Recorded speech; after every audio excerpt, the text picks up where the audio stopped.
Hello once again, my friends. Luiz Lima here in Orlando tonight. This is Spiritism A Closer Look. You're watching Kardec Radio, and we do this program every Wednesday at 7 p.m. Eastern Time. And in this program, we are going to take a closer look at respect. Respect is a very broad subject. We could be talking about it for hours here. So what we're going to do is a real, I would say a light overview of respect under the light of Spiritism. So to begin, what is exactly respect? So we're going to use a very loose definition, a very popular definition that really explains what respect is.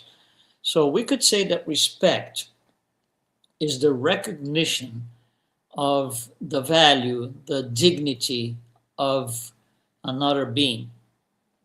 I would even say more, the recognition of dignity, value, and spiritual reality of another being. So that's what we are dealing with when we talk about respect. That's one person to another, that we're talking about people here. Respect is much more than that, as we're going to see.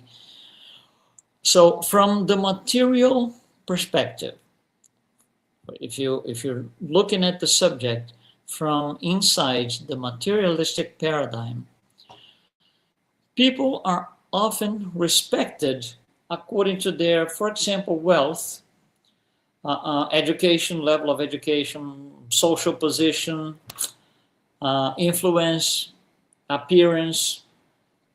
So that's from the perspective of the materialistic paradigm.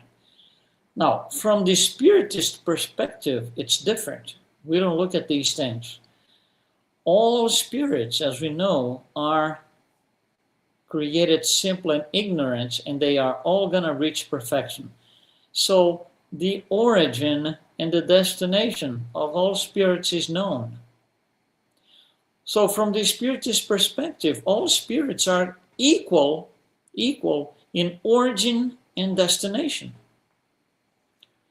The journey is different, but the origin and the destination is the same.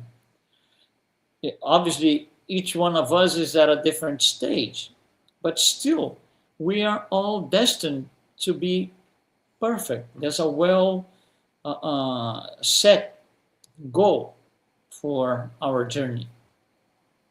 What's different is in between the origin and the destiny.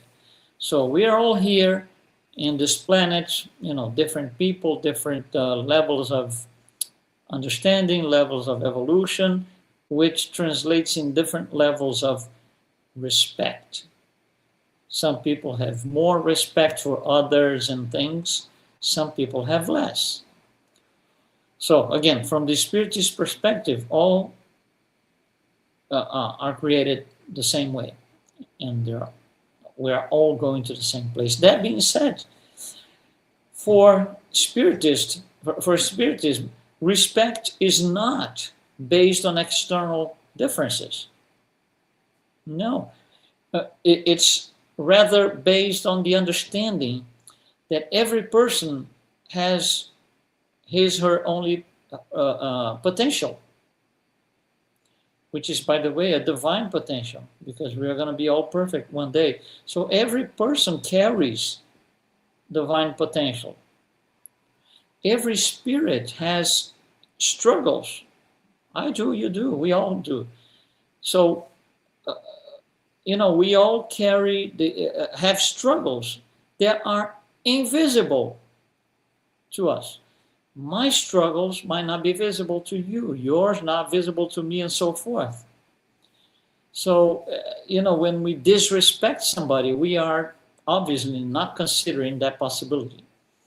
Every soul, every spirit deserves the opportunity to grow, right? And that has to be respected. Spirits grow at their own pace. That's the beauty of God's mercy. We deserve to grow, but we do that at our own pace, and that has to be respected. I cannot force anyone to, just rush to grow morally, intellectually. It's just not going to happen. It's just not going to happen. So, once we understand that, what is the that? That is, respect is not based on external references. Once we understand that, we can begin to see people not as enemies, not as competitors, not as obstacles, but rather as, people just like us in the journey of evolution. They're like fellow travelers on the journey of evolution, just like you and me. So when we start to shift, the look into this, our behavior in regards to respect changes as well. Now, if you come to think of it, respect is one of the first forms of charity. And charity is big. Charity is big. Why do I say that respect is one of the first forms of charity? Well, Jesus tells us, out loud, if you will, what charity is, what charity means from his perspective, a very advanced spirit, a pure spirit. Charity is benevolence toward everyone, indulgence for the imperfections of others, and forgiveness of offenses. And respect is connected to all of them. Respect is connected to all of them. And furthermore, respect involves other things. For example, the words that we speak, they carry a certain energy. So there's respect or not in what we say. Respect involves other things such as our attitudes, because they create vibrations. Respect involves our thoughts, because they influence the environment, the psychosphere where we live. So now, because we are all at different stages within this spiritual journey, there are some clear differences. Obviously, we are not equal. So we are going to see differences in different sectors and segments. For example, religious differences, political differences, cultural, why not? Generational differences, when we say, this new generation, this and that, of course they're different. We were a different generation from our parents, whom in turn were different from their parents as well. And it goes on. We're going to see differences in the struggles, personal struggles that we go through. My personal struggles are not necessarily the same as yours. We are going to see differences in the personal limitations of each person. I might have a certain limitation that you don't, and you have one that I don't. So, all of these differences happen because we are in different stages. So we should ask. That's what Spiritism invites us to do. Ask questions, the philosophy, right? So we should ask, what if this person is facing a trial and I cannot see? What if I myself behaved in a similar way in another existence?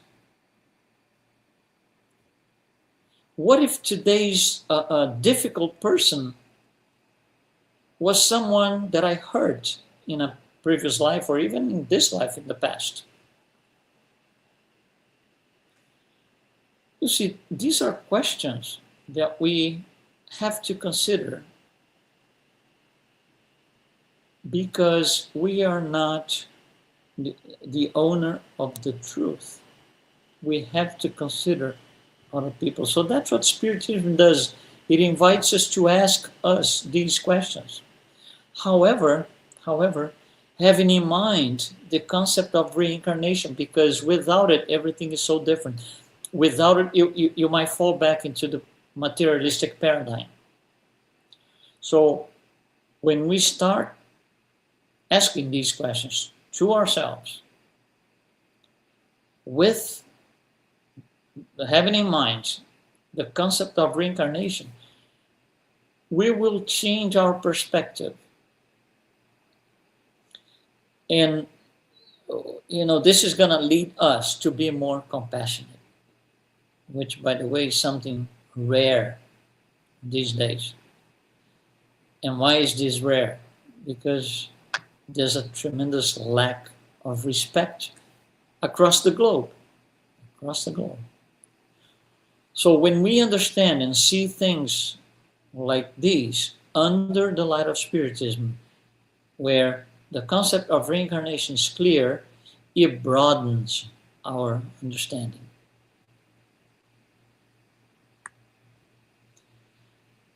So we are talking here respect as a generic thing, but when we speak about it with somebody, even in a conversation,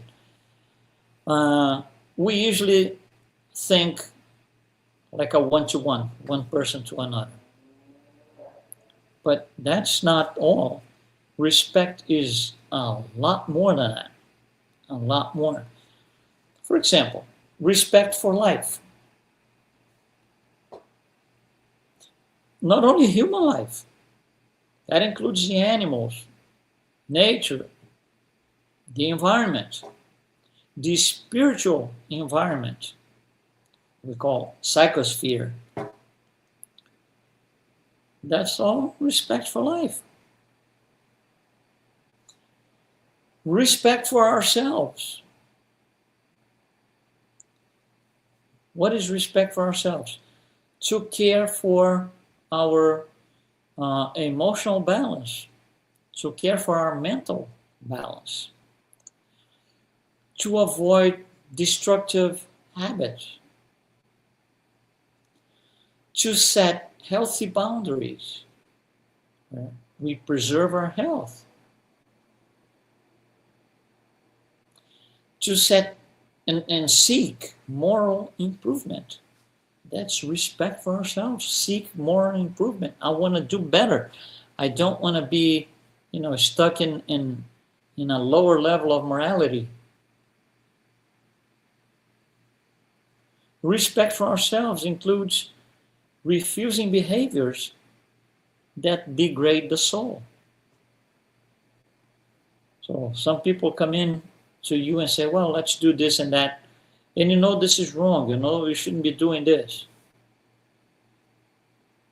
We have to respect ourselves to say, no, I'm not doing that. Because that's, shouldn't do that. Respect for ourselves is as important as respect other people. And respect for life in general, like I said.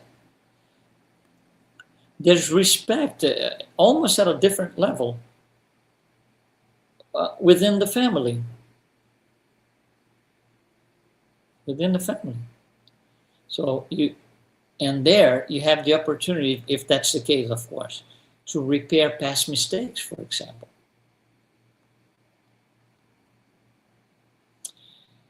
You have the opportunity within the family to learn forgiveness, to strengthen love, to develop patience, to develop tolerance, and to overcome, for example, pride and selfishness, which are the two major problems that we have as incarnated human beings here. So the respect within the family is also very important. You know, there's a tremendous learning process in there.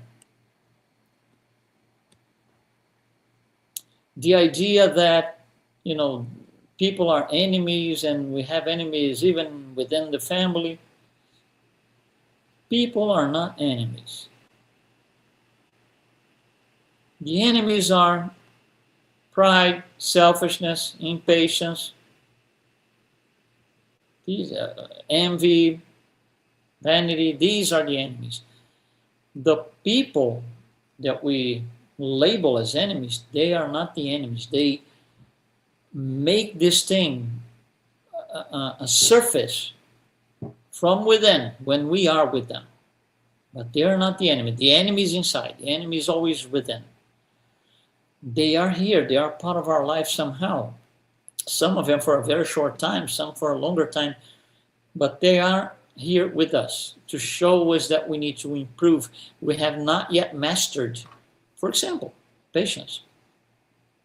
We have not yet mastered pride, forgiveness. Well, these people are part of our lives. They're connected to us in such a way that we are being told what we need to improve on. Somebody has to do that job, which is take us to the point where we find out we are still, say, intolerant, because then I'm going to have to work on it. We usually do not respect these people. We call them enemies. We don't want to see them ever again in some cases. We just want to talk to them.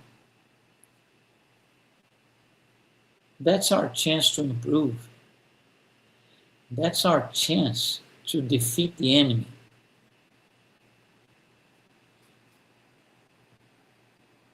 For me to defeat the enemy has to be present. How am I going to defeat pride? Pride has to be present so I can fight it.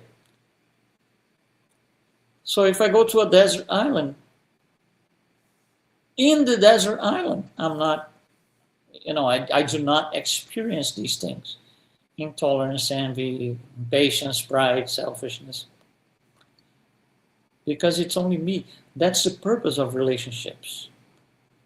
To uproot these things from within us. So we are made aware, in a way, if you will. We are made aware of these things, and we're going to have to work on them.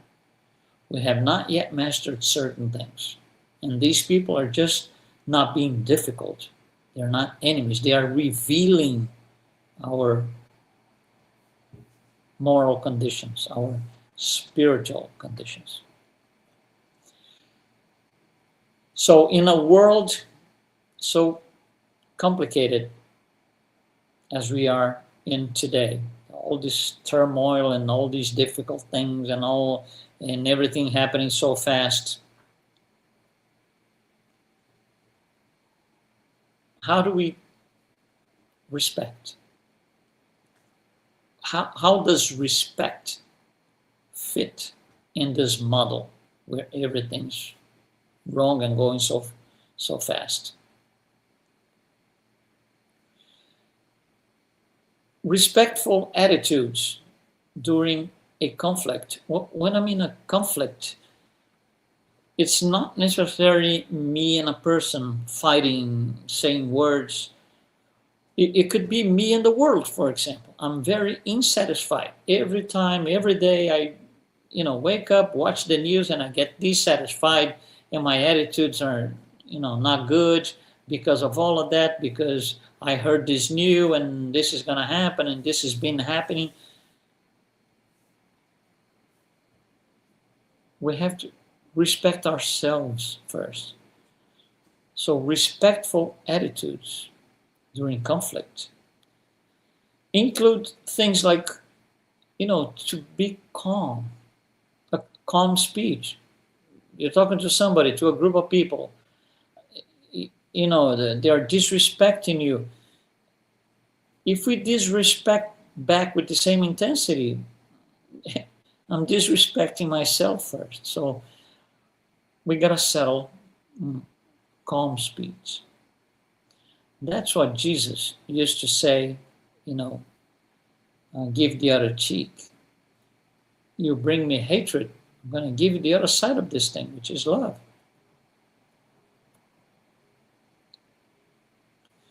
Respectful attitudes include emotional balance, includes prayer, includes to be silent at the right moment, includes forgiveness without weakness. You can forgive without being weak. Includes firmness without hatred. You can be firm, but you don't have to bring up hatred. Violence perpetuates suffering. Violence perpetuates suffering. And that's a fact. So, Jesus, did he have respect for people and things? Oh, yeah. He gave us the best examples. He respected the poor. He respected the women. He respected the children, the sick.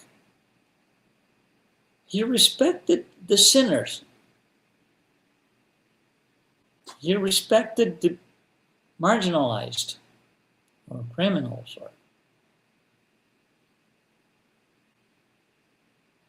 He respected everyone that, most of us consider enemies. Because as a higher or highly evolved spirits, Jesus knew these people are no enemies. The enemy is always within. So when we look at all of these things, to sum up, from the spiritual point of view, spiritually speaking, we should pray for those who hurt us for two reasons. First, thank you for showing me that. That's reason number one. Reason number two is, if I pray for that person, I'm going to be able to see, seeds of help in that attitude. I'm going to pray for that person. We should cultivate good thoughts all the time, not bad thoughts, not, I want revenge because of this and that. I want to, talk bad about that person because of this and that.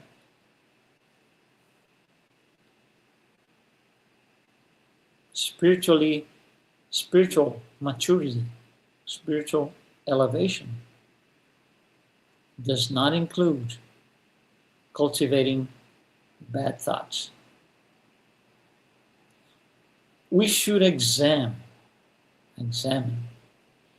our conscience honestly. You don't have to publish in the social networks what you think of yourself. Honestly. But we need to examine. That's how we process our inventory of beliefs, inventory of items, I would say, that we have to work on because I haven't mastered them yet. I still find enemies in regards to, let's say, intolerance in patients. So I have not yet mastered that.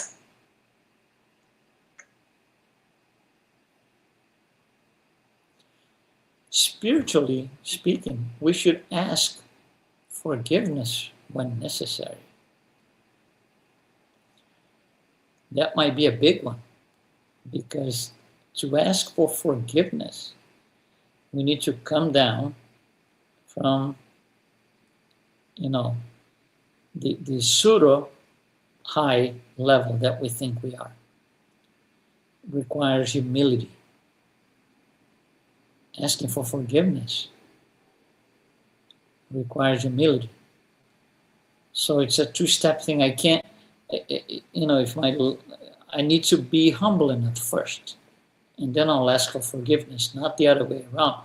First, I will ask you for forgiveness. You give me you forgive me, and then I'm going to be humble. It's not going to happen.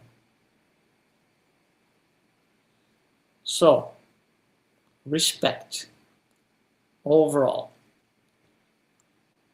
It's not weakness. Respect is not weakness. Respect is moral strength. We just have the tendency to see things the other way around. Again, Spiritism invites us to take a fresh look at our behavior, our attitudes, considering and including the concept of reincarnation.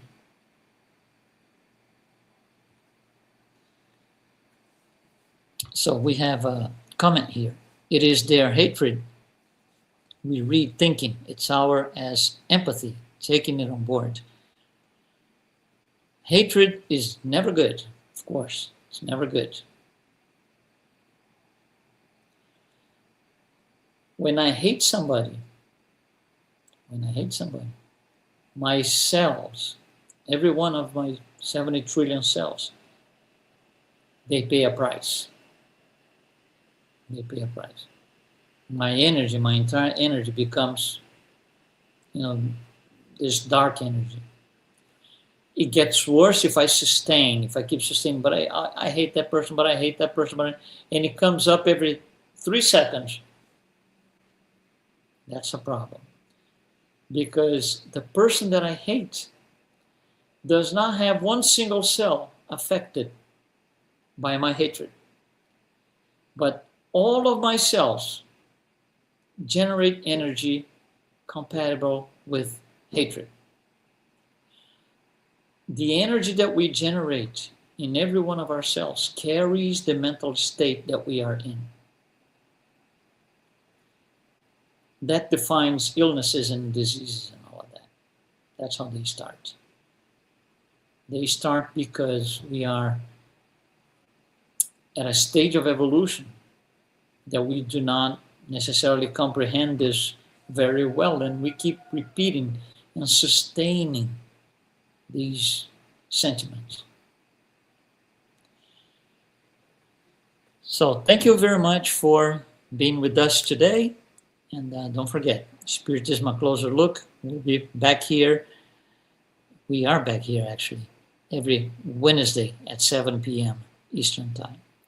Thank you so much for joining us tonight, and we'll see you next time.